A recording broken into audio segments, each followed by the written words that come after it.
మన తండ్రి అయిన దేవుని నుండి ప్రభు అయిన యేసు క్రీస్తు నుండి కృపయు సమాధానము మీకు కలుగునుగాక. ఆమేన్. ప్రభునందు ప్రియ దేవుని బిడలారా, ప్రభునామ పేరు మీకు శుభాలు. దేవుని యొక్క వాక్యాన్ని మనం ధ్యానం చేద్దాం. ఈరోజు మనం ధ్యానం చేయబోయే అంశము ఏ టైమ్ టు ప్లాంట్. ప్రసంగి గ్రంథం 3వ అధ్యాయం మొదటి 2 వచనాలు మనం చదివితే ప్రతి దానికి కూడా సమయం కలదు. ఆకాశము క్రింద జరిగే ప్రతి ప్రయత్నానికి సమయం కలదు. ఆ తరువాత మాటలు మనం జ్ఞాపకం చేసుకుంటే నాటుటకు ఏ టైమ్ టు ప్లాంట్, నాటుటకు సమయం కలదు. కాబట్టి నాటుట అనే మాట గురించి మనం ధ్యానం చేద్దాం. ఈ నాటే సమయం అనగానే ఏ టైమ్ ఫర్ ద ఫార్మర్స్, ఇది వ్యవసాయదారుల సమయం. ఈ విత్తనాలు విత్తేటువంటి, విత్తనాలు చల్లేటువంటి, విత్తనాలు నాటేటువంటి సమయం రైతుల సమయం. ప్రియమైన దేవుని బిడ్డలారా, రైతు పండించిన పంట, ఆ పంట ద్వారా మనం ఆహారాన్ని సమకూర్చుకోవడం అనేది జరుగుతూ ఉంది. మనం ఆ ఆహారాన్ని సమకూర్చుకొని భుజించడం అనేది జరుగుతూ ఉంది. ఈరోజు మనం భోజనం చేయగలుగుతున్నామనంటే ఆ పంట పండించినటువంటి, ఆ ఆహారాన్ని పండించినటువంటి రైతు యొక్క శ్రమ ఖచ్చితంగా మనం జ్ఞాపకం చేసుకోవాలి. వారు పడినటువంటి ప్రయాస మనం జ్ఞాపకం చేసుకొని అందును బట్టి మనం దేవుని స్తుతించాలి, దేవునికి ప్రార్థించాలి. దేవుని యొక్క వాక్యం ద్వారా నాటుటకు సమయం. ప్రసంగి గ్రంథం 3వ అధ్యాయం 2వ వచనం. లెంటు దినాలలో, ఈ 40 దినాలలో కూడా ప్రసంగి గ్రంథం 3వ అధ్యాయం 1 నుండి 8 వచనాలు వాక్య భాగాన్ని మనం ధ్యానం చేయబోతున్నాం. ఒక్కొక్క రోజు ఒక్కొక్క సమయాన్ని గూర్చి మనం నేర్చుకుంటూ ఉన్నాం. ఉపవాస సమయాన్ని గూర్చి మనం ధ్యానం చేసాము. నాటుటకు సమయాన్ని గూర్చి మనం ధ్యానం చేయబోతూ ఉన్నాం.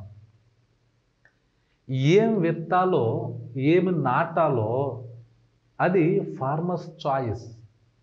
వ్యవసాయం చేసేవాని యొక్క చాయిస్ అది. వారు చూజ్ చేసుకుంటారు, ఎన్నుకుంటారు. ఏం విత్తనాలు విత్తాలి, ఏం పంట వేయాలి, ఏం పండించాలనేది కంప్లీట్గా వారి నిర్ణయం మీద ఆధారపడి ఉంటుంది. అయితే ఏ పంట పండించాలన్నా దానికి క్లైమేట్, వాతావరణం, అలాగే సాయిల్ కండిషన్స్, భూమి యొక్క పరిస్థితి ఆ పంటను ప్రభావితం చేస్తాయి, ఆ విత్తనాలను ప్రభావితం చేస్తాయి. ప్రియమైన దేవుని బిడలారా, మనం దేవుని యొక్క సన్నిధానంలో నాటుటను గూర్చి, నాటుటకు ఉన్న సమయాన్ని గూర్చి మనం ధ్యానం చేస్తూ ఉన్నాం. మనం విత్తనము నాటాలనంటే మొదట భూమిని దున్నుట ద్వారా సిద్ధం చేయాలి.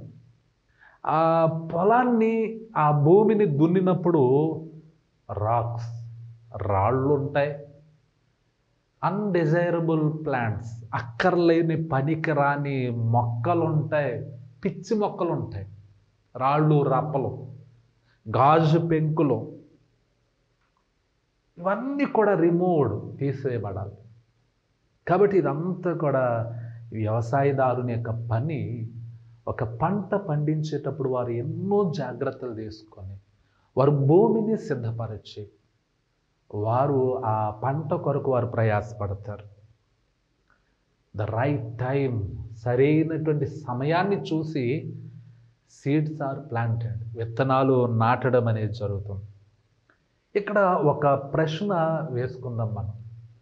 ఒక రైతు అయితే పొలంలో విత్తనాలు నాటడం, భూమిలో విత్తనాలు నాటడం అనేది మనం చూస్తూ ఉన్నాం. What are you planting in your life? నీ జీవితంలో నీవు ఏమి నాటావు? దేవుని యొక్క వాక్యాన్ని గురించి మనం జాగ్రత్తగా ఆలోచన చేస్తే, నాటుట అనే మాట గురించి మనం ధ్యానం చేస్తున్నాం కాబట్టి, ఇర్మియా గ్రంథం 29వ అధ్యాయం 5వ వచనంలో ఇండ్లు కట్టించుకొని వాటిలో నివసించుడి, తోటలు నాటి వాటి ఫలములను అనుభవించుడి. తోటలు నాటండి, వాటి ఫలములు అనుభవించండి. కాబట్టి ప్రభువే, తండ్రి అయిన దేవుడే ఎ టైమ్ టు ప్లాంట్, నాటవలసిన ఆ పరిస్థితిని గురించి దేవుడు మాట్లాడుతున్నాడు. ఈ నాటడంలో ప్రిపేర్ ఫర్ పర్సనల్ ఇన్వాల్వ్మెంట్, మనం వ్యక్తిగతంగా ఇన్వాల్వ్ అయి ఉంటాం. దేవుని యొక్క వాక్యం ద్వారా దేవుడు చెబుతున్నాడు, నాటండి, ఫలాలు అనుభవించండి. ఈ నాటేటువంటి సమయంలో మనం మొదటిగానే చెప్పుకున్నట్టు సాయిల్, భూమి సరైనదై ఉండాలి, సారవంతమైనదై ఉండాలి. మత్తయి సువార్త 13వ అధ్యాయాన్ని మనం చదివితే 4 రకాలైనటువంటి నేలల గురించి రాయబడింది. విత్తనాలు విత్తేవాడు విత్తనాలు చల్లడానికి వెళ్ళుచుండగా కొన్ని విత్తనాలు అనగానే మనకు జ్ఞాపకం వస్తుంది, కొన్ని విత్తనాలు మొదటిగా త్రోవ ప్రక్కన పడ్డాయి, రెండవదిగా రాతి నేలను పడ్డాయి, మూడవదిగా ముండ్ల తొప్పల్లో పడ్డాయి, నాలుగవదిగా మంచి నేలను పడినాయి. కాబట్టి కీ ఏరియా, ప్రాముఖ్యమైనటువంటి స్థలం, అవసరమైనటువంటి స్థలం మంచి నేల. కాబట్టి నాటే విత్తనాలు అవి ఫలించాలి అనంటే, విస్తరించాలి అనంటే, అవి చల్లబడిన నాటబడిన నేల సారవంతమైనదై ఉండాలి, సరైనదై ఉండాలి. ప్రియమైన దేవుని బిడ్డలారా, how is the soil of your heart? మన హృదయం ఎలాంటి నేలను పోలి ఉంది? నాటుటకు సమయం కాబట్టి మన హృదయాన్ని గూర్చి ఆలోచన చేయాలి. హోషేయ గ్రంథం 10వ అధ్యాయం 12వ వచనాన్ని మనం చదివితే, నీతి ఫలించున్నట్లు మీరు విత్తనము వేయుడి, ప్రేమయను కోత కోయుడి. కాబట్టి అక్కడ రాయబడిన మాట ఏంటనంటే, ఇది వరకన్నడు దున్నని బీడు భూమిని దున్నుడి. సరైనటువంటి విత్తనాలు చల్లాలి, సరైనటువంటి స్థలములో చల్లాలి, విత్తనాలు సరైనవిగా ఉండాలి. ఆ విత్తనాలు నాటేటువంటి ప్రదేశము కూడా సరైనదే ఉండాలి. ప్రియమైన దేవుని బిడ్డలారా, సమూయేలు మొదటి గ్రంథం 22వ అధ్యాయం 1వ వచనాన్ని మనం చదివితే, ద కేవ్ ఆఫ్ అదుల్లాం, అదుల్లాము గుహలో దావీదు అక్కడికి తప్పించుకోవడానికి వెళ్ళినప్పుడు, ఆ గుహలో ఉన్నప్పుడు ఆయనతో పాటు ఉన్నవారు అప్పు చేసిన వారు ఉన్నారు, పన్ను చెల్లించని వారు ఉన్నారు, చెదిరిపోయిన వారు ఉన్నారు, అసంతృప్తి కలిగిన వారు ఉన్నారు. అలాంటి సరైనటువంటి స్థితి లేని వారు, సరైన జీవితం లేని వారు, నిలకడ లేని వారు అందరూ కూడా దావీదును వెంబడించారు. ప్రియమైన దేవుని బిడ్డలారా, ఆ విత్తనాలు విత్తేటువంటి ఉపమానము ద్వారా మనం నేర్చుకుంటున్నటువంటి మాట, విత్తనము నాణ్యమైనదే ఉండాలి, అలాగే ఆ చల్లేటువంటి ప్రదేశము కూడా ఉన్నతమైనదై ఉండాలి. మనం ఎలాంటి జీవితాన్ని కలిగి ఉన్నాం?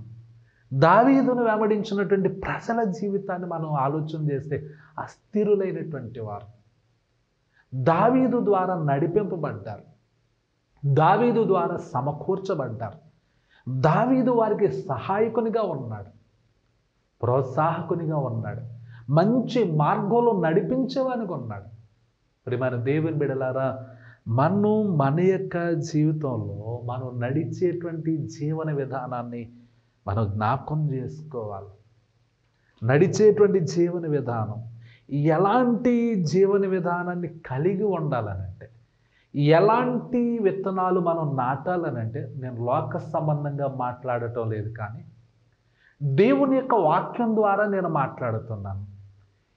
ఏమి మనం నాటుతూ ఉన్నాం, ఏమి నాటుతూ ఉన్నామనేది మనం పరిశీలన చేసుకోవాలి. నాటుటకు సమయం కాబట్టి పేతురు రాసిన మొదటి పత్రిక 3వ అధ్యాయం 15వ వచనాన్ని మనం చదివితే ద సీడ్స్ ఆఫ్ హోప్, నిరీక్షణ అనే విత్తనాలు మనం నాటాలి. మీలో ఉన్నటువంటి నిరీక్షణ, ఆ నిరీక్షణను గురించి మనల్ని హేతువు అడిగే వారికి సమాధానం చెప్పడానికి ఎల్లప్పుడూ కూడా సిద్ధంగా ఉండాలి.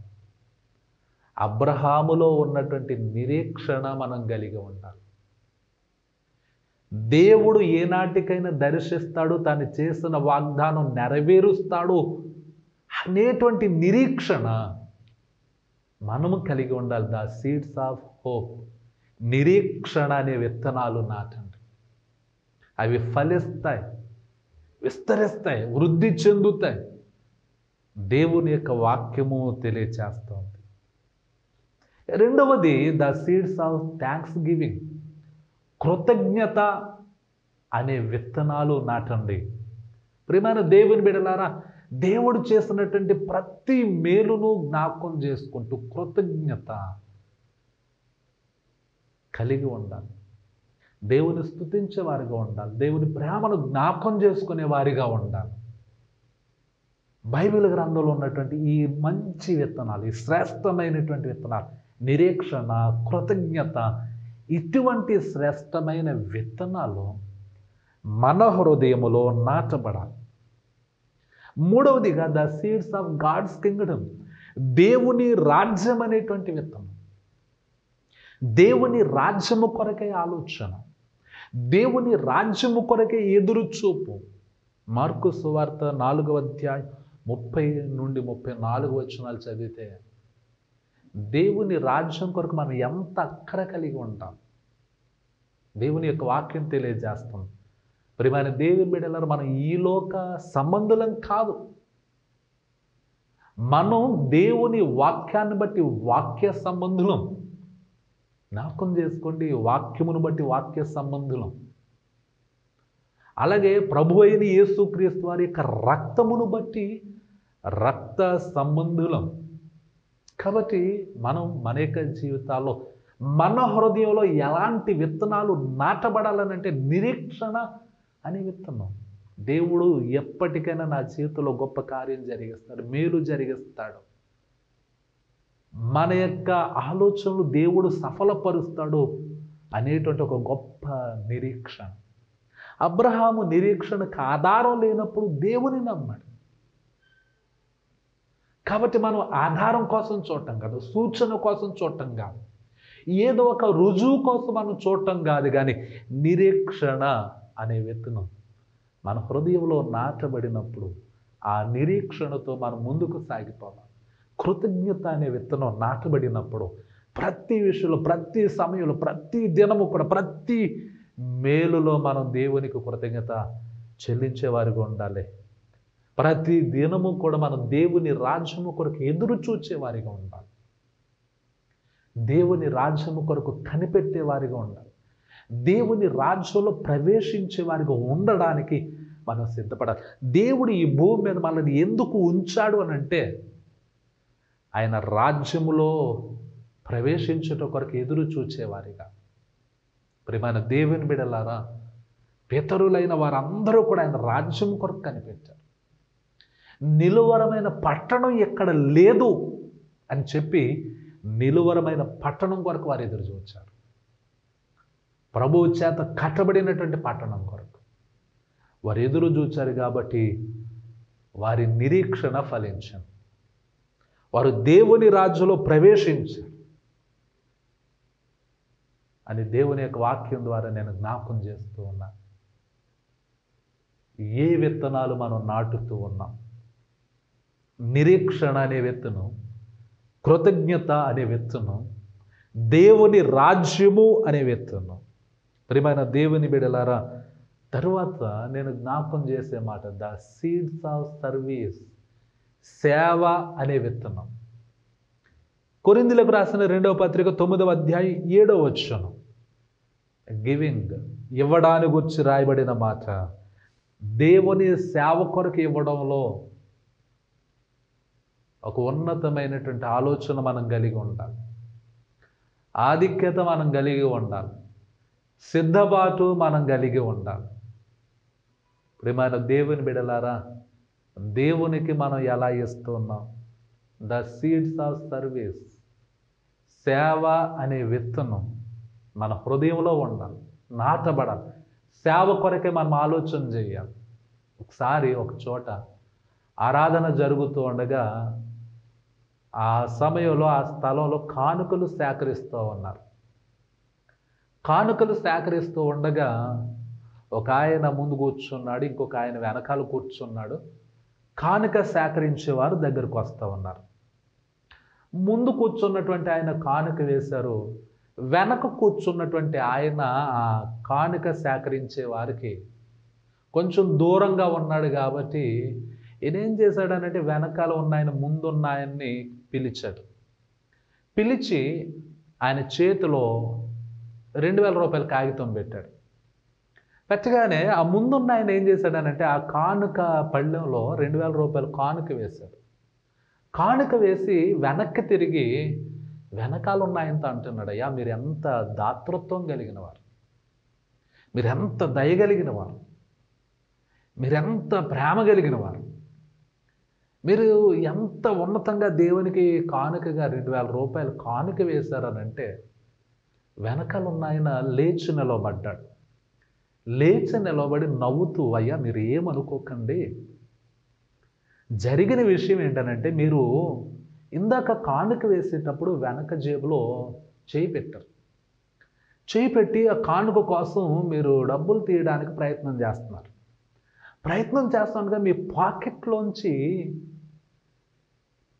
డబ్బులు తీస్తూ ఉండగా ఈ 2000 రూపాయల కాగితం పడిపోయిందండి మీదని, మీకు 2000 రూపాయల కాగితాన్ని నేను ఇచ్చాను, మీరేమో కానుక పళ్ళెంలో వేశారు అని చెప్పి వెంటనే ఆయన అక్కడ ఉండకుండా వెళ్ళిపోయాడండి. ప్రియమైన దేవుని బిడ్డలారా, మనం దేవునికి ఇచ్చే విధానం, దేవుని సేవ కొరకై మనం సిద్ధపడేటువంటి విధానం ఏ రీతిగా ఉన్నది అనేది మనం జ్ఞాపకం చేసుకోవాలి. సేవ అనే విత్తనం మన హృదయంలో నాటబడాలి. మనం ఎల్లప్పుడూ కూడా సేవించే వారిగా ఉండాలి. ప్రభు పరిచర్య కొరకు ఎదురు చూచేవారిగా ఉండాలి. ప్రభు కొరకు పనిచేసేవారిగా ఉండాలి. అలాగే యజమాని వాడుకునేటువంటి అర్హమైన పాత్రగా, పనిముట్టుగా మన జీవితాలు ఉండాలని దేవుని యొక్క వాక్యము ద్వారా నేను జ్ఞాపకం చేస్తూ ఉన్నాను. ప్రియమైన దేవుని బిడ్డలారా, ద సీడ్స్ ఆఫ్ ఫెయిత్, విశ్వాసము అనే విత్తనం మన హృదయంలో నాటబడాలి. ఏదో ఒకరోజు మనం విశ్వాసం కలిగి ఉండటం కాదు కానీ, ఏదో ఒక సమయంలో విశ్వాసిగా ఉండటం కాదు కానీ, ఒక సమయంలో విశ్వాసిగా ఉండి ఇంకొక సమయంలో విశ్వాసంలోంచి పడిపోతూ అవిశ్వాసులుగా ఉన్నట్లయితే దేవుడు మనతో మాట్లాడుతున్నాడు. విశ్వాసము అనే విత్తనాన్ని మనం నాటుదాం. విశ్వాసంలో బలముగా ఉన్నాం, విశ్వాసంలో స్థిరంగా ఉన్నాం. ఈ 40 దినాలు కూడా దేవుడు ఈ శ్రేష్టమైన విత్తనాలు మన హృదయంలో మనం నాటడానికి దేవుడు మనకి ఇచ్చాడు. నిరీక్షణ అనే విత్తనం, కృతజ్ఞత అనే విత్తనాన్ని, విశ్వాసం అనే విత్తనాన్ని, సేవ అనే విత్తనాన్ని, దేవుని రాజ్యము అనేటువంటి విత్తనాన్ని మన హృదయములో మనం నాటాలి. అలాగే ఇక్కడ ఒక ప్రత్యేకమైన విత్తనం ఉందండి, ద సీడ్స్ ఆఫ్ ఇనిక్విటీ. సంఖ్యాకాండం 16వ అధ్యాయం 1వ వచనం. ఈ 1వ వచనాన్ని మన చేత, లేవీకి ముని మనుమడును కహాతుకు మనుమడును ఇస్హారు కుమారుడు నగు కోరహు. ఇంకా కోరహు దగ్గర నుంచి రూబేనీలలో ఏలియాబు కుమారులైన దాతాను, అబీరాములను, ఇలాంటి వారందరూ కూడా ఆ వచనంలో వారి పేర్లు మనం చదువుతాం. ద సీడ్స్ ఆఫ్ ఇనిక్విటీ, ఐకమత్యం లేనటువంటి వారు, కలిసి ఉండడానికి ఇష్టపడనటువంటి వారు, కలహాలు సృష్టించేవారు, విభేదాలు సృష్టించేవారు. ప్రియమైన దేవుని బిడ్డలారా, అనైక్యత అనేటువంటి విత్తనం, కలహం అనేటువంటి విత్తనం, విభేదాలు అనేటువంటి విత్తనం ఈ 40 దినాలలో, ఈ ఉపవాస దినాల్లో మనం దేవుని యొక్క సన్నిధిలో ఉపవాసం ఉండటానికి సిద్ధపడుతూ ఈ అనైక్యత అనేటువంటిది మనలో లేకుండా చూసుకోవాలి. విభేదము అనేటువంటి ఆ చేదైనటువంటి వేరు మనలో నుండి తొలగించాలి. మనం విడిచిపెట్టే వారికి ఉండాలి. అలాంటి స్థితిని తప్పించుకునే వారికి ఉండాలి. కోరహు అతనితో ఉన్నవారు ఎంత భయంకరమైన ఉగ్రతకు లోనయ్యారు అనంటే వారు సజీవ సమాధి చేయబడ్డారు. సజీవ సమాధి. దేవునికి వ్యతిరేకంగా, దైవజనునికి వ్యతిరేకంగా వారు ముందుకు వెళ్ళారు కాబట్టి, విరోధులుగా నిలబడ్డారు కాబట్టి, తిరుగుబాటు మనసు కలవారు కాబట్టి దేవుడు వారిని నాశనానికి నడిపించాడు. కాబట్టి గలతీయులకు రాసిన పత్రిక 6వ అధ్యాయం 7వ వచనాన్ని మనం చదివితే, మోసపోకుడి, దేవుడు వెక్కిరించబడడు, మనుష్యుడు ఏమి విత్తునో ఆ పంటనే కోయును. మనుష్యుడు ఏమి విత్తునో ఆ పంటనే కోయును. కాబట్టి మనం ఏమి విత్తుతామో, ఒక మంచి ఆలోచన నాటితే, ఒక మంచి ఆలోచన, ఒక మంచి కార్యాన్ని మనం చూస్తాం. మంచి ఉద్దేశాలు కలిగి ఉంటే మంచి ఉద్దేశాలు మనం పొందుకుంటాం. కీర్తనల గ్రంథం 18వ సంకీర్తన మనం చదివితే దావీదు భక్తుడు అంటాడు, ప్రభువా నీవు దయగల వారి ఎడల దయ కలిగి ఉంటాం, సద్భావము గలవారి ఎడల సద్భావం కలిగి ఉంటాం. ఏం విత్తుతామో ఆ పంటే కోస్తాం. కాబట్టి మనం కోసే పంట మనం విత్తే విత్తనము మీద ఆధారపడి ఉంది. ప్రియమైన దేవుని బిడ్డలారా, కాబట్టి దేవుని యొక్క వాక్యం ద్వారా దేవుడు మనల్ని హెచ్చరిస్తూ ఉన్నాడు. కొన్ని విత్తనాలు ఉంటాయి, అవి ప్రొడ్యూస్ చేసేటువంటి విధానం ఎలా ఉంటుందనంటే, ఆ విత్తనాల వలన ఫలితం ఎలాగుంటుందనంటే నో లైఫ్. కొన్ని విత్తనాలు నాటినప్పుడు అవి నో లైఫ్, జీవం లేని వాటిగా ఉంటాయి, జీవోత్సవంలా ఉంటాయి. బ్రీఫ్ లైఫ్, కొద్దిపాటి జీవితాన్ని కలిగి ఉంటాయి. శాశ్వత కాలం అవి నిలిచి ఉండవు, స్థిరంగా నిలిచి ఉండవు. కొన్ని వీక్ లైఫ్, బలహీనంగా ఉంటాయి. కొన్ని అయితే నూరంతలుగా ఫలిస్తాయి.